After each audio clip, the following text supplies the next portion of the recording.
আসসালামু আলাইকুম এভরিওয়ান। আজকের ভিডিওটাও খুব সকাল থেকে শুরু করছি। তো সকালে চলে আসছি ছোট জায়ের ঘরে। আজকে তো ছোট জায়ের ঘরে দাওয়াত। তো বসে এখন দুজনে চা খেয়ে নিচ্ছি আর একটু কথা বলতেছিলাম। এরপরে তো চলে যাব ডাইরেক্ট দুপুরে রান্নায়। তো এর আগে অনেক কাজ করা হয়েছে, আরও কাজ করছিলাম। তো আমার ছোট জা সব কিছু রেডি করে রেখেছে। তো রান্নার দায়িত্ব পড়েছে আমার, যেহেতু আমি শেফ, মানে বাড়ির শেফ। তো এখন রান্না করতেছি। প্রথমেই রোস্টগুলো ভেজে নিব। রোস্ট রান্না করব, তার জন্য মুরগিটা ভেজে নিচ্ছি। আর অনেক দিন পরে চলে আসছে রান্নাঘরে মাটির চুলায় রান্না করার জন্য, যেহেতু আমরা গ্যাসের চুলায় রান্না করি। তো একটা সময় ছিল আমরা সব সদস্য একসাথে ছিলাম, তখন মাটির চুলায় রান্না করা হইতো প্রতিদিন, এখন আর হয় না। তো কথা বলতে বলতে তো মুরগির রোস্টটা রান্না করা হয়ে গেছে। আজকে অনেক মেহমান আসবে আমার ছোট জায়ের বাবা বাড়ি থেকে, তারপর তো বাড়িতে আমরা আছি। এরপরে অনেক বড় হাঁড়িতে গরুর গোস্তটাও বসিয়ে দিয়েছি। এদিকে আমার ছোট জা পেঁয়াজ মরিচটা হাতে মেখে নিচ্ছে। ইলিশ মাছ রান্না করা হবে, সাদা ইলিশ মাছ। তো অনেকে অনেক নামে ডাকেন, আমরা এই মাছটাকে সাদা ইলিশ মাছ বলেই চিনি, বা ইলিশ মাছের দো পেঁয়াজিও বলি, অনেকে মরিচ খোলাও বলে। তো এখন আমার ছোটো যা খুব সুন্দর করে মাছটা হাতে মেখে নিচ্ছিল। আর অনেক রান্না ছিল, সবগুলো ভিডিও করা হয়নি। তো এখন মাছটা খুব সুন্দর করে মেখে নিয়েছে। এবার একটু পরিমাণ মতো পানি দিয়ে দিবে, ওর চুলায় বসিয়ে দেব। একটু জাল করে নিলে হয়ে যাবে আমাদের ইলিশ মাছ রান্নাটা। তো খুব সুন্দরভাবে দেখুন মাছটা একদম ভালো করে প্রসেসিং করে দিল। তো এরই মাঝে দেখেছেন আপনারা যে নদীর ছোট মাছও রান্না করে নিয়েছি। তো রুই মাছও রান্না করে ফেলেছিলাম। অনেক কিছুই রান্না করা হয়েছে, সব কিছু আর ভিডিও করা হয়নি। তো প্রচণ্ড রোদ আর গরম, যেহেতু ঈদের পরের ভিডিও এটা আমি এখন আপলোড দিতেছি। মেহমান আসছিল, তো এখন আমরা বসে বসে লিচু খাইতেছিলাম। তো সিমির বাবা কোরবানি ঈদের আগে যখন আসলো, আসার আগে ফোন দিয়েছিল, তো আসার কথা ছিল না। আমি দুষ্টামি করে বলেছিলাম যে আমাকে লিচু এনে কে খাওয়াবে। তো এখন ঘর থেকে লিচু শেষই হচ্ছে না। তো আমরা দুই জায়গায় এখন বসে লিচু খাচ্ছিলাম। তো এবার ইলিশ মাছটাও রান্না করে নিলাম, হয়ে গেছে।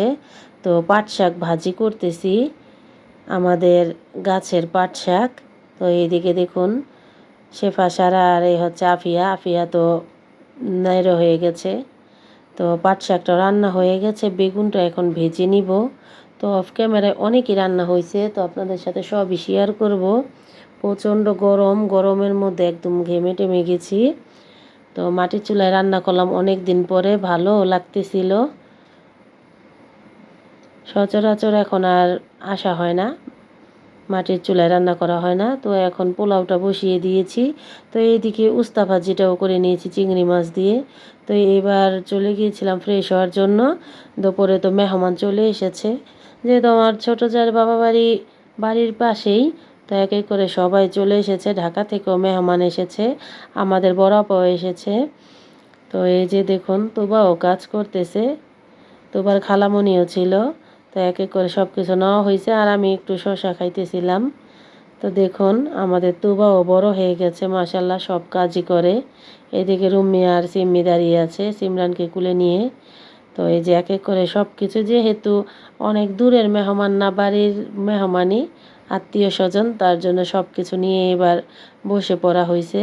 তো এখন আমার ছোট জায়ের বড় বোন, মানে আমাদের বেয়ান, বেড়ে নিতেছে। বাচ্চাদেরকে এখন খাবার দেবে, যেহেতু অনেকটাই সময় হয়ে গেছে।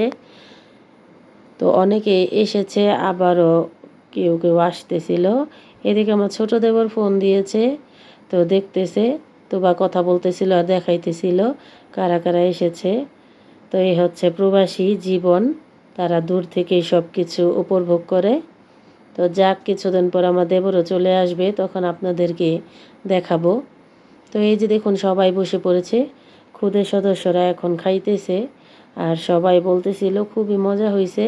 তো বাচ্চারা রোস্টটা খুবই পছন্দ করে, আমাদের সারামণিও বলতেছিল যে রোস্টটা খুব মজা হয়েছে। সব বাচ্চারাই বলতেছিল রোস্টটা অনেক মজা হয়েছে।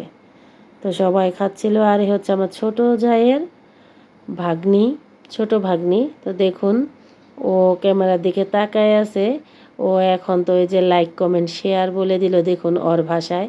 আপনারা সবাই লাইক কমেন্ট শেয়ার করবেন, বেশি বেশি সাবস্ক্রাইব করবেন। আর এই হচ্ছে আমার বড় দুলা ভাই আর সিমির বাবা। তো তাদের খাবারটা ঘরে দিয়ে গেছি, এখন তারা এখানে বসে খাইতেছে। এবার আমরা সবাই খেয়ে নিব। এখানে অনেক মানুষ ছিল, আমার বড় আপা ছিল, ভাগ্নি ছিল, আমার ছোট জায়ের বড় বোন, আরও অনেক মেহমান, আরেক ভাবি। তো সবাই তো অফ ক্যামেরায় থাকে, কেউ তো আসতে চায় না ক্যামেরায়। তো আমার শাশুড়ি মাও ছিল, সবাইকে খাইয়ে এখন শান্তি করে পাট শাক দিয়ে কটা ভাত খাইলাম। এরপর বিকালে নেমে গেল বৃষ্টি, প্রচুর পরিমাণে বৃষ্টি। তো বৃষ্টি শেষ হওয়ার পরে মেহমানও চলে গেল। তো আজকে সব কিছু মিলিয়ে একটা গোছালো একটা ভিডিও আপনাদের সাথে শেয়ার করলাম। সকালে ঘুম থেকে উঠে আমি পায়েসটা রান্না করেছিলাম, তো এই পায়েসের ভিডিওটা করা হয়নি। মেহমানরা সবাই খেয়েছে, তো বৃষ্টি আসার কারণে ভিডিওটা দেওয়া হয়নি। তো এখন সিম্মির বাবা বলতেছিল যে আমাকে একটু পায়েস দাও, তো এখন তাকে পায়েসটা দিব আর পায়েসটা সে খাবে। তো আজকে এখানেই বিদায় নিচ্ছি। আমার ভিডিওটি যদি ভালো লাগে লাইক কমেন্ট শেয়ার করবেন, সাবস্ক্রাইব করবেন, বেশি বেশি কমেন্টস করবেন, আমার ছোট্ট চ্যানেলটি বড় করে তুলবেন। সবাই ভালো থাকবেন, সুস্থ থাকবেন, আমার চ্যানেলের পাশেই থাকবেন, আমার জন্য দোয়া করবেন। আল্লাহ হাফেজ।